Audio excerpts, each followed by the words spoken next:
Tory Lanez stabbed 14 times in brutal prison attack, in critical condition. Tory Lanez is fighting for his life after a vicious attack behind bars left him critically wounded. The rapper, whose real name is Daystar Peterson, was stabbed 14 times, inside a California prison, 7 times in the back, 4 in the torso, 2 in the back of the head, and once on the left side of his face. Insiders say if prison guards had arrived just a minute later, the outcome might have been fatal. The incident went down on May 12, 2025, at the California Correctional Institution in Tehachapi. What started as a normal morning in the prison yard quickly turned into a violent life-or-death situation. Lanez was suddenly ambushed and stabbed repeatedly by another inmate, sparking an immediate lockdown and medical emergency. According to prison documents, this wasn't just a fight, it looked like a targeted hit. The weapon used was a homemade shank, crafted from whatever materials the attacker could find inside the facility. But the worst part? The injuries didn't stop at the surface. The multiple stab wounds to Lanez's chest caused both of his lungs to collapse, a severe and life-threatening condition known as bilateral pneumothorax. When both lungs collapse, the body can't get oxygen. It's a critical emergency. Medical staff inside the prison acted fast, stabilizing him just enough to rush him to a civilian hospital in Bakersfield, where he was immediately placed on a breathing machine. Doctors worked to reinflate his lungs and assess the damage. As news spread, fans and industry insiders alike were shocked. Many feared Tory would never recover, let alone rap again. The California Department of Corrections and Rehabilitation issued a statement confirming the attack, stating, at approximately 7:20 a.m., inmate Daystar Peterson, BWW0168, was assaulted by another inmate. Staff responded immediately, activated emergency protocols, and transported Peterson to an outside medical facility. They've stayed tight-lipped about the motive and suspect, citing an ongoing investigation in partnership with the Kern County District Attorney's Office and the Office of the Inspector General. The stabbing raises serious questions about prison safety. How did an inmate get access to such a deadly weapon? Was Tory specifically targeted? And if so, why? His attorney, Jose Baez, has been in close contact with prison officials. In a statement to TMZ, Baez said Tory is upbeat, recovering, and expected to pull through, calling him a soldier in the face of overwhelming odds. A post on Tory Lanez's verified Instagram page later confirmed the terrifying details: 14 stab wounds, both lungs collapsed, and a breathing machine keeping him alive. But there was one major update. He's now breathing on his own. Though still in pain, he's reportedly alert, talking normally, and in good spirits, grateful to be alive. Doctors say this is a huge step forward, but recovery won't be quick. Each stab wound presents its own complications: internal bleeding, infection, and possible long-term damage. The road to healing, both physically and mentally, will take months. The attack also ignited broader conversations online. Thousands flooded social media with hashtags like #PrayForTory and #StayStrong, putting aside past controversies to wish him well. Even some critics who had previously condemned him over the Megan Thee Stallion shooting expressed sympathy. Still, the music industry's response has been muted. While fans rallied, many artists and labels kept quiet, highlighting the complicated space Lanez occupies in hip-hop post-conviction. One of his most vocal supporters remains his father, Daystar Peterson, who stood by him through every legal battle and now views the prison attack as another layer of injustice in his son's story. Before this life-threatening attack, Lanez was already serving a 10-year sentence tied to one of hip-hop's most explosive legal dramas, the 2020 shooting involving Megan Thee Stallion. That night began like any other Hollywood party. On July 12, 2020, after attending a pool party at Kylie Jenner's home, Tory, Megan, real name Megan Pete, and her friend Kelsey Harris left the scene in an SUV. What started as an argument escalated quickly. According to Megan's court testimony, she got out of the car to defuse the situation, only to be shot in the feet. The highly publicized trial ended in a guilty verdict for Lanez. Since then, he's remained a polarizing figure, seen by some as a villain, by others as a victim of a flawed system. Now, with this near-fatal stabbing, his story takes another unexpected turn. Lanez remains in medical care, slowly recovering from the attack while serving time. Meanwhile, the investigation continues. Authorities are reviewing surveillance footage, interviewing witnesses, and trying to figure out how something this brutal happened on their watch. Whether this was random or a planned hit, one thing is clear. Tory Lanez's journey through the justice system just took a dark and dangerous turn, and the world is watching closely to see if he makes it out the other side. It was an argument because I was ready to go and everybody else wasn't ready to go. But that's like normal friend stuff. What happened next would dominate headlines, spark viral debates across social media, and ultimately lead to a high-profile criminal trial. According to Megan's account, as she walked away from the vehicle, Lanez shouted, "Dance, bitch!" before firing shots at her feet. She was struck in both feet, collapsed to the ground bleeding, and later required surgery. Injuries, she said, left her with lasting nerve damage. The chaos didn't end there. When police responded to the gunfire and pulled over the SUV, things got even more tense. In the moment, Megan told officers she had cut her feet on broken glass. Later, she revealed that she lied out of fear. Fear of how law enforcement might respond in a nation still reeling from the killing of George Floyd just weeks earlier. Her concern wasn't just for herself. She was also terrified about what could happen to Lanez, a black man, if police discovered a firearm in the car. So I get out the car and it's like everything happens so fast. And all I hear is this man screaming, he said, "Dance, bitch," and he started shooting. Tory Lanez was arrested that night for carrying a concealed weapon in a vehicle, but was released shortly after posting $35,000 bail.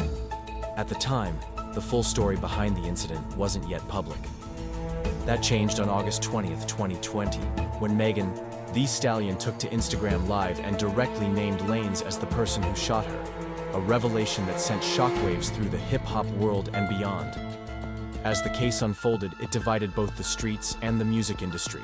Megan faced intense scrutiny and doubt, with some fans and industry figures questioning her version of events or floating alternative theories.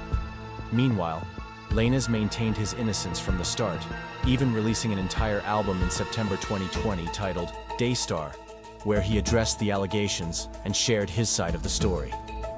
Despite the slow-moving legal process, things escalated on October 8, 2020, when the Los Angeles County District Attorney's Office officially charged Lanez with felony counts, including assault with a semi-automatic firearm, carrying a loaded unregistered firearm in a vehicle, and discharging a firearm with gross negligence. If convicted, he faced up to 22 years and 8 months behind bars. Lanez pleaded not guilty on November 18, 2020. After multiple delays, the trial finally began on December 5, 2022. Over 9 days, the jury heard emotional and dramatic testimony from several witnesses, including Megan herself. She detailed the physical and emotional toll the shooting and subsequent backlash had taken on her, revealing that she had received death threats and even experienced suicidal thoughts. At one point, she said, "I wish he would have just shot and killed me if I knew I'd have to go through this torture.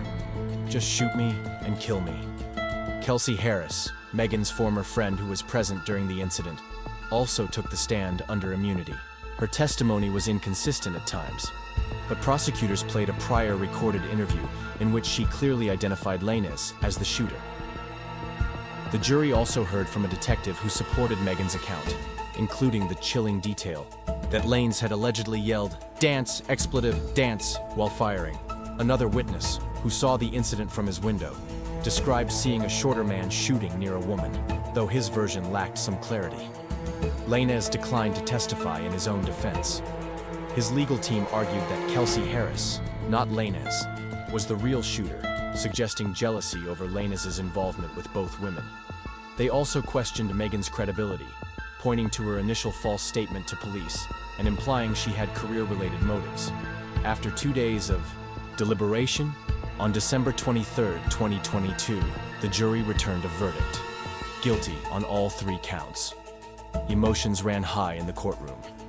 Lanez's father reportedly erupted in outrage, shouting about a corrupt system and calling the trial a miscarriage of justice. Stood here in this Los Angeles County and witnessed the worst miscarriage of justice that this world has ever seen. Enter August 8, 2023, Judge David Hereford sentenced Tory Lanez to 10 years in prison, granting him credit for 305 days already served through a combination of jail time and house arrest.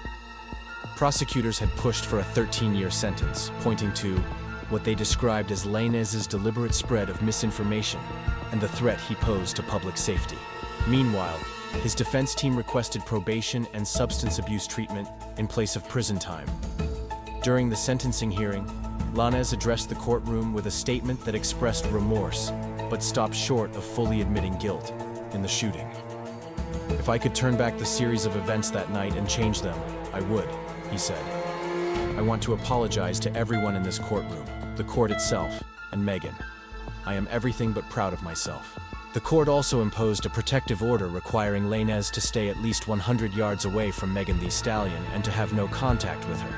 His motion for a new trial was denied in May 2023, and a request for bond pending appeal was rejected in September 2023, ensuring he would remain incarcerated at the California Correctional Institution in Tehachapi as his legal team continued to pursue appeals. Throughout the legal process, the case fueled heated debates on social media and within the hip-hop community. Megan faced intense backlash, ranging from death threats to being labeled a liar, which she addressed during her testimony, calling out the music industry's big boys club mentality. Support for both artists split fans and public figures alike, with some who initially doubted Megan later apologizing after trial evidence came to light. Before the shooting, courtroom drama, and prison time, Tory Lanez and Megan Thee Stallion shared what looked like a close friendship, one that may have even hinted at a budding romance. Their relationship started with mutual respect and creative chemistry, a far cry from the bitter fallout that would later define their names and headlines. The two were first publicly linked at the Rock Nation brunch in January 2020, a star-studded event packed with music industry elites. There, Megan reportedly tried to set up her friend Kelsey Harris with Tory, a move that suggests she initially viewed him as someone trustworthy and worth bringing into her inner circle. As the COVID-19 pandemic set in during spring 2020, lockdowns created a unique environment for unexpected connections. During this time, Megan and Tory's friendship became more visible. Megan appeared on Tory's hit Instagram live show Quarantine Radio, and the two were frequently seen making TikToks and sipping drinks together on social media. Their casual, playful vibe had fans speculating about a possible relationship, though neither ever confirmed they were officially dating. Beyond the music and social media appearances, the two shared something deeper: the loss of their mothers. That shared grief may have created a more personal bond between them, adding another layer to a relationship that began with creativity and companionship, but eventually turned into one of hip-hop's most talked-about legal battles. I never put my hands on anybody. I never raised my voice too loud. Like, this was one of them times where it was like, it shouldn't have got this crazy. The true nature of Megan Thee Stallion and Tory Lanez's relationship during that time depends on who you ask. In a 2022 interview with Gayle King, Megan denied having a sexual relationship with Lanez. But in her later documentary, Megan Thee Stallion, in her own words, she admitted to a brief hookup, saying it happened once, maybe twice, during a drunken night. She explained that she originally lied because she felt uncomfortable with the question and the intense public scrutiny surrounding her personal life. Lanez told his side of the story on his 2020 album Daystar, claiming they had taken secret flights to be together and that Megan kept their relationship hidden from her former friend Kelsey Harris. During the trial, the defense argued that jealousy over Lanez's involvement with both women may have been a factor in the events that led to the shooting, suggesting there was more going on than what the public knew. Whatever was really happening between them, by early July 2020, Megan and Tory seemed to be on good enough terms to hang out socially. On July 12th, they appeared together at a pool party hosted by Kylie Jenner. Videos from earlier in the day showed them relaxing poolside, seemingly enjoying each other's company. No visible signs of tension or the drama that would erupt later that night. The rapid shift from friends to legal opponents shocked many, watching from the outside. While breakups and falling outs are common, very few end in violence, gunshot wounds, and decade-long prison sentences. This transformation showed just how volatile the situation had become, raising questions about what truly happened behind the scenes before that fateful night. After the shooting, their relationship played out largely in the public eye, through social media, interviews, and diss tracks. Megan addressed the incident in her 2020 song Shots Fired, a bold track that sampled Notorious B.I.G.'s Who Shot Ya, taking aim at Lanez and accusing him of lying to protect his image. In contrast, Lanez used his Daystar album to deny the allegations and claim Megan's team was trying to set him up. The case highlighted how quickly personal relationships can unravel when serious conflict arises, especially with careers, reputations, and legal consequences on the line. It also shed light on the difficulties of navigating private issues under the constant glare of public attention and social media commentary, where speculation and judgment spread fast. As the trial and appeals unfolded, more information came to light about the complicated dynamics between Megan, Tory, and Kelsey Harris. Text messages, recorded calls, and witness testimony painted a picture of a relationship that had grown increasingly toxic. Megan testified that Lanez offered both her and Kelsey $1 million to stay silent about the shooting, allegedly due to his probation for a prior weapons charge, implying he knew he had seriously messed up. The fallout from that night has had lasting effects on both artists. Megan has spoken publicly about the emotional toll, depression, anxiety, and a deep sense of betrayal, not just from Lanez, but from an industry that, in her view, didn't fully support her as a victim of violence. For Lanez, the consequences were even more severe. His conviction and subsequent 10-year prison sentence marked a dramatic turning point in his career. When he checked into the California Correctional Institution in Tehachapi in September 2023, his life changed completely. Once living in luxury as a successful artist, he now faced the harsh reality of prison life. Located about 75 miles north of Los Angeles, the medium security facility became Lanez's new home. Like many high-profile inmates, he faced unique challenges, being a potential target, losing his celebrity status, and constantly being watched by both officers and fellow inmates. The early days of incarceration are tough for anyone, but for someone used to fame and freedom, the adjustment can be especially brutal. Despite everything, Lanez reportedly tried to stay positive and keep his head up, a mindset that would later prove important during his recovery from a stabbing attack behind bars. I was so scared. In the car, shooting from the car? Even behind bars, Lanez continued to make headlines. His legal team pursued multiple appeals, including a habeas corpus petition filed in October 2023. Despite these efforts, they were unable to overturn his conviction. Meanwhile, misinformation about his innocence circulated on social media, sparking confusion among fans and highlighting how celebrity legal battles often get distorted in the court of public opinion. Life in prison is highly structured, with strict schedules for meals, work duties, recreation, and lockdowns. For Lanez, who was once free to create music whenever inspiration struck, this new reality marked a dramatic shift. While some facilities offer creative outlets like arts programs or limited access to recording equipment, availability varies greatly and is often restricted, potentially limiting Lanez's ability to stay musically active during his time inside. Despite the constraints, Lanez appears to be facing his circumstances with determination. In interviews prior to his incarceration, he frequently spoke about resilience and overcoming hardship. During a 2022 appearance on The Breakfast Club, he shared insight into his mindset. "I'm lion-hearted, you know what I'm saying? I'm a Leo. My mom always told me I was a wolf, and she said, you know, wolves, we fight in packs. At the end of the day, a wolf always brings it back home to the pack." Whether Lanez will be able to redeem himself in the eyes of the public, rebuild his career, and carve out a positive future after incarceration is still uncertain. What is clear, however, is that the road ahead won't be simple. It will demand ongoing resilience, personal growth, and a willingness to confront the actions that led him here.